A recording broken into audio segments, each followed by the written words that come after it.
प्रिय विद्यार्थियों, आप सभी का ऑनलाइन क्लास में मैं पुनः स्वागत करता हूं। आज हमारा वीडियो सेकेंड ईयर के लिए है। टॉपिक का नाम है जगदीश चंद्र बोस। प्राचीन काल के जो हमने वैज्ञानिकों के बारे में बात की थी पूर्व के वीडियो में, जिनमें चरक हैं, वराहमिहिर हैं, आर्यभट्ट हैं आदि के बारे में हमने बात की थी। और आज हम बात करने वाले हैं आचार्य जगदीश चंद्र बोस के बारे में। तो इनका संक्षिप्त परिचय मैंने बोर्ड पे लिखा है। जन्म जो हुआ 30 नवंबर 1858 ईस्वी में मेमन सिंह जो स्थान था जो बंगाल में है, वहाँ पर इनका जन्म हुआ। पिता का नाम भगवान चंद्र बोस।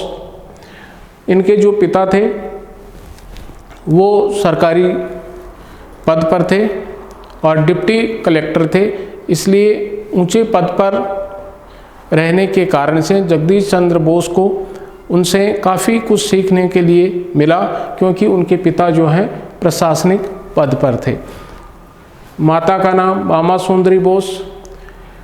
जगदीश चंद्र बोस की जो प्रारंभिक शिक्षा की शुरुआत हुई वो फरीदपुर गांव से हुई और इनका जो विवाह होता है वो अबाला से होता है, यानी इनकी पत्नी का नाम अबाला था। 1884 ईस्वी में कैम्ब्रिज से बीए पास की इन्होंने और बीएससी लंदन से उत्तीर्ण की। तो इस प्रकार से इन्होंने शिक्षा प्राप्त की। और हम इन वैज्ञानिकों के बारे में बात कर रहे हैं, तो ऐसा नहीं है कि इन वैज्ञानिकों से पूर्व भारत में कोई वैज्ञानिक आविष्कार नहीं हुए। वैज्ञानिक आविष्कार हुए, लेकिन कुछ समय ऐसा बीच में आया कि जो वैज्ञानिकता के जो आविष्कार होने थे वो मंद पड़ गए। और ऐसे विकट समय में जगदीश चंद्र बोस ने अपनी खोजों के माध्यम से संपूर्ण संसार में भारत के ज्ञान का द्वीप प्रज्वलित किया। इसलिए जगदीश चंद्र बोस की जो खोज हैं वो महत्वपूर्ण हो जाती हैं। तो 1884 में कैम्ब्रिज से बीए और लंदन से बीएससी की परीक्षा उत्तीर्ण की। सबसे पहले जो 1894 ईस्वी में उनकी जो खोज की जो शुरुआत हुई वो विद्युत की जो अदृश्य किरणें होती है, जो दिखाई नहीं देती हैं, वहाँ से इनकी शुरुआत होती है, क्योंकि इनमें इनकी जो है गहन रुचि थी। इसलिए इनके बारे में ये हमेशा से जो है सोचते थे, खोज करते रहते थे। इसलिए शुरुआत जो है वो विद्युत की अदृश्य किरणों से हुई। 1895 ईस्वी में ये महत्वपूर्ण घटना थी उनके जीवन के लिए। 1895 ईस्वी में जो आविष्कार था उसका प्रदर्शन इनको करना था और कलकत्ता की जो टाउन हॉल था उसमें प्रदर्शन उनको करना था। उस समय जो है बंगाल के जो गवर्नर थे वो भी इस हॉल में उपस्थित थे। तो सभी के सामने अपने आविष्कार का प्रदर्शन इनको करना था। तो उन्होंने 1895 ईस्वी में वहाँ पर प्रदर्शन किया और उनके प्रदर्शन से जो है वहाँ उपस्थित लोग जो हैं वो प्रभावित हुए। 1896 ईस्वी में इन्हीं के जो है खोज के कारण से या उनके प्रदर्शन से लंदन विश्वविद्यालय ने इनको डॉक्टर ऑफ साइंस की उपाधि से सम्मानित किया। तो इस प्रकार से ये आविष्कार करते रहे और इन्होंने जो पेड़ पौधे होते हैं उनमें जो स्पंदन होता है उनका भी जो है खोज का कार्य किया। उनके ऊपर पूरा जीवन जो है खोज कार्य में ये लगे रहे। तो इस प्रकार से उनके जो आविष्कार हैं उनकी अपन बात करें तो उन्होंने मैग्नेटिक कैस्कोग्राफ नामक यंत्र का आविष्कार किया। ये कई बार जो है एग्जाम में पूछ लेते हैं कि किसका इन्होंने आविष्कार किया। तो मैग्नेटिक कैस्कोग्राफ नामक जो यंत्र है उसका इन्होंने आविष्कार किया। इसके साथ ही रेजिनेंट रिकॉर्डर नामक यंत्र का भी आविष्कार किया। आर्सिलेटिंग रिकॉर्डर है, उसका भी इन्होंने आविष्कार किया। तो इन आविष्कारों के माध्यम से उन्होंने एक नई जो है शुरुआत की और उनको इसके लिए सम्मान भी प्राप्त हुआ। और इन सब कार्यों के लिए उनको सम्मान दिया गया।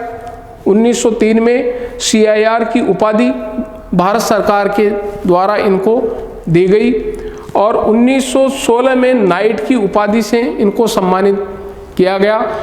ब्रिटिश सरकार के द्वारा, ईस्ट इंडिया कंपनी की जो सरकार थी उसके द्वारा 1916 में नाइट की उपाधि से सम्मानित इनको किया गया।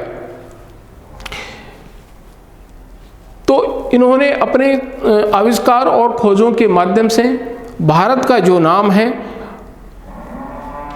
वो आगे बढ़ाया और वैज्ञानिक आविष्कार के साथ साथ में ये साहित्य और दर्शन में भी गहरी रुचि रखते थे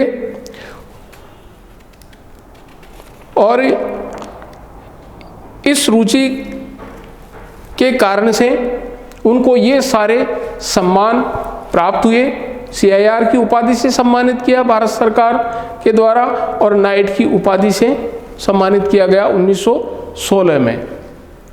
लेकिन अंतिम समय में जो है इनका स्वास्थ्य इनका साथ नहीं दे पाया और 23 नवंबर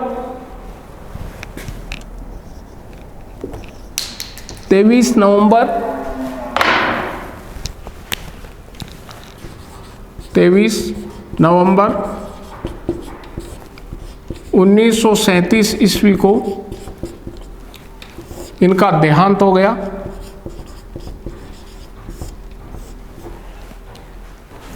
23 नवंबर 1937 ईस्वी को इनका देहांत हो गया और भारत ने एक महान वैज्ञानिक को इस दिन खो दिया। तो उनके आविष्कार को भारत हमेशा सम्मान देता रहेगा। भारत ही नहीं बल्कि संपूर्ण विश्व भी जो है उनको नमन करता रहेगा। तो इस प्रकार से जगदीश चंद्र बोस ने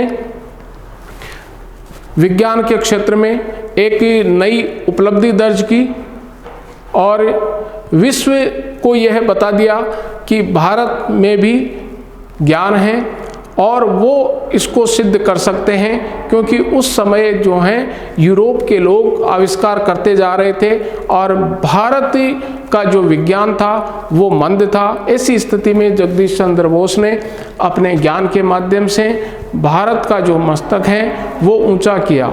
तो उनके जो हैं इन कार्यों को सदैव भारत नमन करता रहेगा और उनके सम्मान में हमेशा ही अपना सर झुकाता रहेगा। तो आज हमने उनके जो हैं कार्यों और उनके उपाधियां और जो खोज हैं उनके बारे में हमने बात की है। तो आज इस वीडियो को यहीं विराम देते हैं। धन्यवाद।